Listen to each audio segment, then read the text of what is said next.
మేము కలలో కూడా అనుకోలేదు.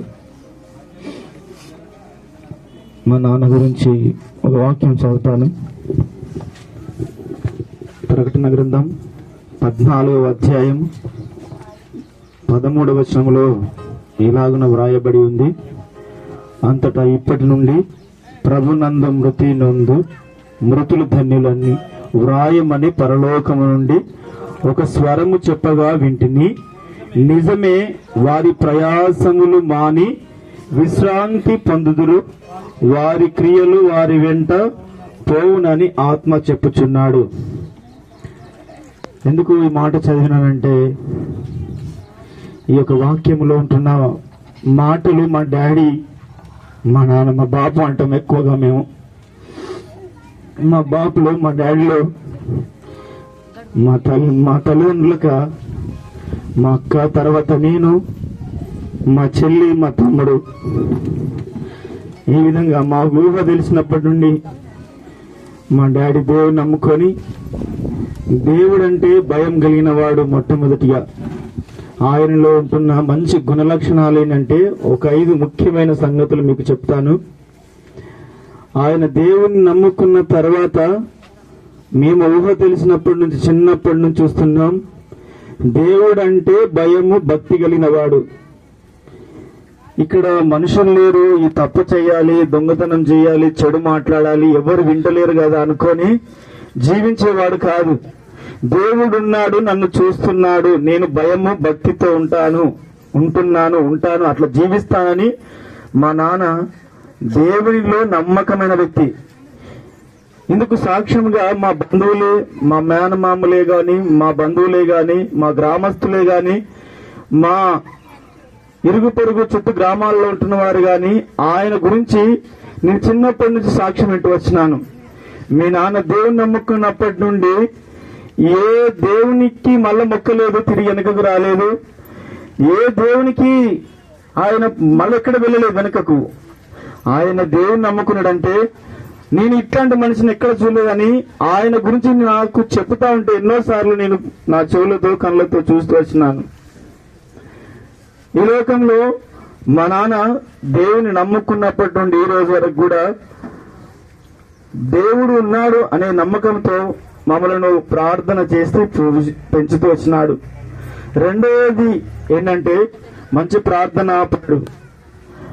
ఉదయం లేవగానే ప్రార్థన చేసుకుంటాడు. ఆయన కోసం చేసుకుంటాడు, మా కోసం మరి ముఖ్యంగా చేస్తాడు, అందరి కోసం కూడా ఆయన జ్ఞాపకం చేస్తాడు.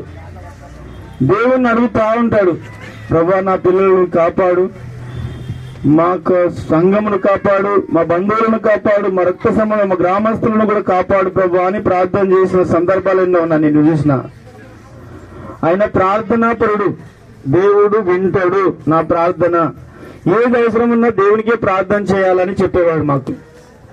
మూడవది ఏంటంటే నమ్మకమైన వాడు, విశ్వాసం కలిగిన వాడు. ఎట్లాంటి బాధ వచ్చినా దేవుడున్నాడు బిడ్డ, భయపడద్దు, ధైర్యంగా ఉండాలి అని మాకు ధైర్యం చెప్పి నమ్మకంగా, విశ్వాసంగా మమ్మల్ని పెంచుతూ వచ్చినాడు. అంతేకాదు మమ్మల్ని ఎంతగానో మాకు ఎలాంటి బాధలు వచ్చినా ఆయన మా కొరకు ప్రార్థన చేసేవాడు. ఎన్నో కష్టాల గురించి పోయినా, నేను కూడా ఎన్నో మరణాల గురించి, మరణకరమైన అపాయాల గురించి వచ్చిన మా నాన్న నా కోసం ఎంతో ఏడ్చి మమ్మలను ఆయన ఓ పూట దీన్ని తినక మమ్మల్ని పెంచుతూ పోషిస్తూ వచ్చినవాడు. దేవునిలో అట్లాంటి విశ్వాసం కలిగిన వాడు. అంతేకాదు లోకంలో వెళ్ళినప్పుడు, గ్రామంలో వెళ్ళినప్పుడు, ఎక్కడ పనికి వెళ్ళినా వాళ్ళు దేవుని నమ్ముకున్న వాళ్ళైనా నమ్ముకున్న వాళ్ళైనా ఆయనకి ఇచ్చిన పనిని నమ్మకంగా చేసేవాడు కష్టపడి. అందును బట్టి అనేక మంది గ్రామంలో, చుట్టూ గ్రామాలలో కూడా ఆయన ఎంతగానో నమ్మకమైన మంచి పని చేసేవాడు మీ నాన్న అని మాకు చెప్తా ఉంటున్నారు. అట్లనే ఉండాలి బిడ్డ అని మమ్మల్ని కూడా అట్లా ప్రోత్సహించిన వాడు. నమ్మకంగా ప్రతి ఒక్కరి దగ్గర మనం నమ్మకంగా ఉండాలి. నమ్మకము మనము కోల్పోవద్దు. అసలే ఎవరిని మనం మోసం చేయవద్దు, ఎవరి దగ్గర మనం అన్యాయంగా తీసుకోవద్దని చెప్పేవాడు. ఎవరు సొమ్ము కూడా ముట్టుకునేవాడు కాదు. కొన్ని సందర్భాలలో ఇట్లా చేళ్ళకి వెళ్ళి వెళ్తుంటే తినే పండున్న కూడా తన తెంపుకొని తినేవాడు కాదు. ఎందుకంటే అడగంది ముట్టుకోవద్దు, మనం అడగంది తీసుకోవద్దని. అంతేకాదు ఇక్కడ చూసినట్లయితే మా కోసము మా నాన్న ఇంకా ఎంత కష్టపడ్డాడంటే ప్రేమ చూపించేవాడు. ప్రేమ అంటే ఎట్లా అంటే, నేను ఊహ తెలిసినప్పటి నుంచి ఇంతవరకు నన్ను తిట్టేవాడు కాదు. ఎట్లా అంటే, నా పెళ్ళయి 2007 సంవత్సరంలో పెళ్ళయింది. ఆ రోజు నుంచి ఈ రోజు వరకు కూడా నన్ను ఎంతగా ప్రేమించాడంటే, మా కుటుంబంలో మా అక్క, చెల్లి, తమ్ముడు ఎంతకంటే మీరే నాకు దిక్కు, మీరే నాకు సర్వము, మిమ్మల్ని మీరే నాకు సమస్తమని మమ్మల్ని ఎంతగా ప్రేమించేవాడు. మాకేదైనా అయిందంటే ఆయన నిద్రపోయేవాడు కాదు. ఫోన్లు చేసి ఏడుస్తూ మాట్లాడి ఆయన ఎంతగానో ప్రయాసపడేవారు. అంతేకాదు మొన్న పోయిన నెలలో మే నెలలో అనుకోకుండా నాకు అనారోగ్యం వచ్చినప్పుడు నేను చెప్తే ఏడుస్తారు, బాగా బాధపడతారు అని నేను చెప్పకుండా ఉంటే ఎవరో చెప్తే పరిగెత్తుకొని నాకు హైదరాబాద్కి వచ్చి నన్ను మా అమ్మ నాన్న వచ్చి చూస్తూ వచ్చినారు. మా పిల్లల కోసము మా కోసం ఎంతో మా నాన్న ప్రయాసపడి ప్రేమించినాడు. ఈ రోజు వరకు కూడా మొన్నటి వరకు కూడా నన్ను ఎంతగానో 10వ తారీఖు సాయంత్రం 7:30 గంటలకు 8 గంటల ప్రాంతంలో ఆ ఎద్దు పొడవక ముందు 6 గంటల వరకు కూడా ఆ దినము నాతో మాట్లాడుతూ వచ్చినాడు. ఆ దినము 4 సార్లు, దాదాపుగా 5-6 సార్లు నేను ఫోన్ చేస్తూ వచ్చినాను. వద్దు డాడీ, నువ్వు పోలీస్ స్టేషన్ వెళ్ళకు, ఈ భూమి కేసులు ఏమి నువ్వు పట్టించుకోకు, వినకు, అర్థం చేసుకో బాబు, నువ్వు అవన్నీ మనసులో పెట్టుకోకు, నీవు బాధపడకు, మేము చూసుకుంటాం, వెళ్ళకు అని చెప్తే మాకు మాట కాదనకుండా స్టేషన్కి వెళ్ళినాడు. అక్కడ మాట్లాడుతూ వచ్చినాడు. తిరిగి ఇంటికి వచ్చి అనుకోకుండా ఆ గ్రామ పంచాయత్ దగ్గరనే నిలబడి కొంతమందితో మాట్లాడుతున్నప్పుడు అనుకోని విధంగా ఆ ఎద్దు వచ్చి వెనక సైడ్ నుంచి పొడిచినప్పుడు ఆయన ఇంతెత్తు ఎగిరినాడు. ఎంత పట్టుకున్నావో బాబు.